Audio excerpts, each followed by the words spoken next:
sitting, I can have her sitting with the on the mat, or sitting on a stable chair.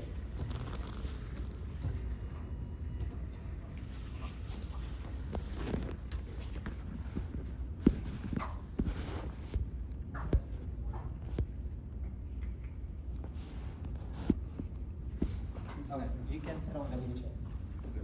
Oh, there's a stable chair.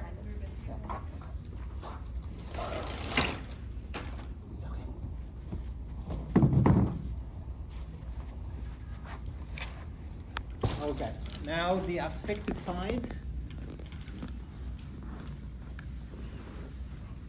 is the right side.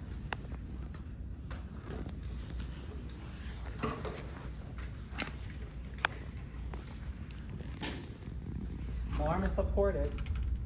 No worries about the subluxation, nothing, right? But now I can feel that his shoulder is kind of elevated a little bit, so I'll lower this down a little bit. So her arms down.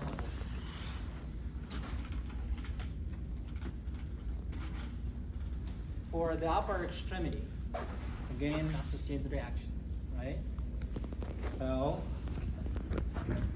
I would ask my patient first to shrug the shoulder on the right side. She cannot do that. Okay? My first choice would be resisting the less affected side. Shrug the shoulder on this side, please. Left more, more. Go more. Can you see the movement here? Okay. So now I use the associated reactions. Resistance for the elevation on that side would give us elevation on that side. Okay? We keep doing this till we see a movement there.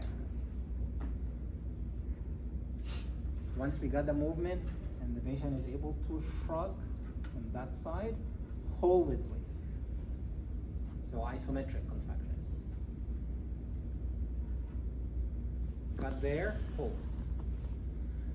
I can, before I move forward, and instead of resisting this side, I can resist the head here. Okay, push your head towards the right side. So this is gonna be activating also the upper trap muscle on that side. Okay, so either application here or application of the force here, that's fine. Okay, isometric contraction. Once you got it there, able to hold. Now I want you to lower it down slowly. Remember the principles of having isometric, eccentric, and then concentric muscle contraction. Push it up, more, more. Your resistance at the beginning is for facilitation. Okay? And then you resist for resist. Okay, so adding more resistance so you gain strength. Okay, so here, indication of resistance. The less affected side, the patient now is holding and lowering down. Okay, my hand is now off this side, but also here, the patient is holding and lowering down. And then you resist up. Okay? So we don't go to the patients and say, okay, you don't have that movement, so let's like ignore it. You have to find that way to do it. Okay? Just facilitate. Use whatever you have from the basics of the neurology. Using the associated reaction. It's a primitive reflex, yes. The NDT guys would not be like happy with me when I say this. Okay, I know. Okay, but show me what you guys did. All right, I helped my patient getting this move. Right, so helping that subluxing. For the serratus anterior muscle, now this is for you. We ended up having the resistance there, right? You know the serratus bunch exercise? But first, you do it in supine. fully supporting the arm, getting the arm back. Okay? Not necessarily having the full range at the beginning. Okay? It would be very weak, but you just keep pushing your patient to do this movement. It is still one of those proximal muscles that is bilaterally innervated. So I would have some movement. You could resist that with a band. You could have weights around the patient arm, ankle weights. Okay? So you do all your best to get this radius anterior activated. If you remember from the biomechanics, it's the longest moment arm is the radius anterior. So if you don't have serratus anterior, no upward rotation of the scapula. So how would you ask your patient to lift the arm up without any upward rotation? It's going to be a shoulder pain. Or they would do this.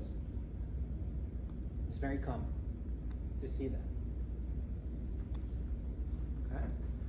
So you work on those impairments first, and then you move to the task-specific exercise. For the rotator cuff muscle, we start with the internal rotation first.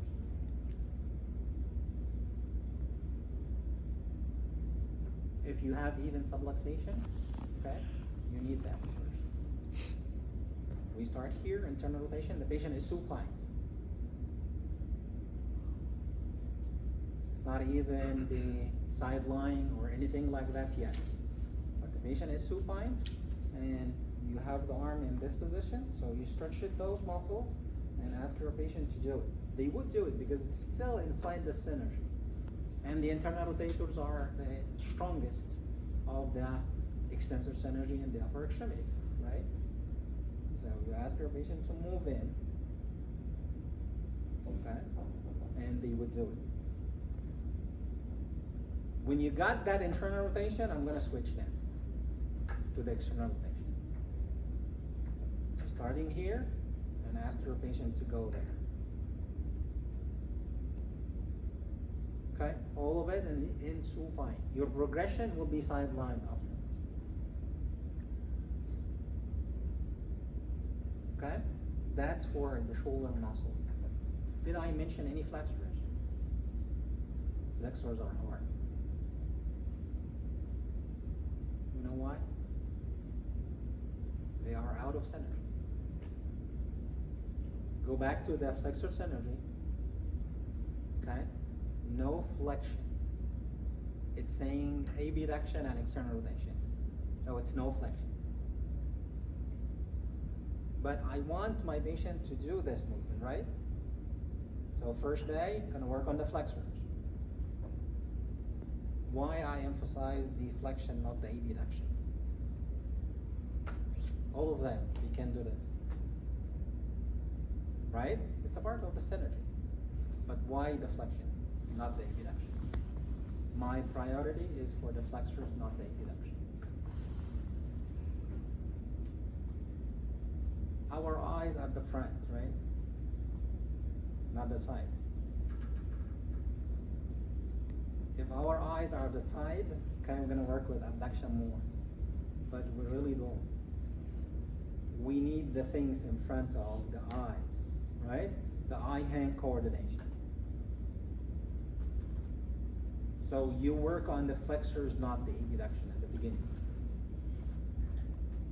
I'm not activating the abductors at all. Beginning. I'm gonna work on this. That's how the patient sees the movement. That's how we do all our activities. If you have the food in front of you, do you have it to the side or you have it in front of you? It's in front. So you work on the flexion, not the abduction. The abduction is easy.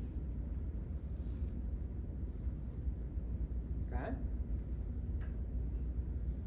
For the shoulder flexors, this is in supine. We start there. And we ask the patient to move down. So I'm not starting here. Okay? Do the movement from the reverse. Starting there and moving down to 90. Repeating this. Here from 90. Okay? Other patients, I may start here. If they are supine, hand out of the bed, there, and move in this direction. But I don't go beyond the body. It's just to the neutral. In here. Okay? I have a video for a patient. I'm gonna look for it and show it to you. Okay? I'm working on the flexor. So you either for the shoulder flexors, you start here going down, or you start very down there and the full extension, and you go into flexion, but not much, just to the neutral. Okay?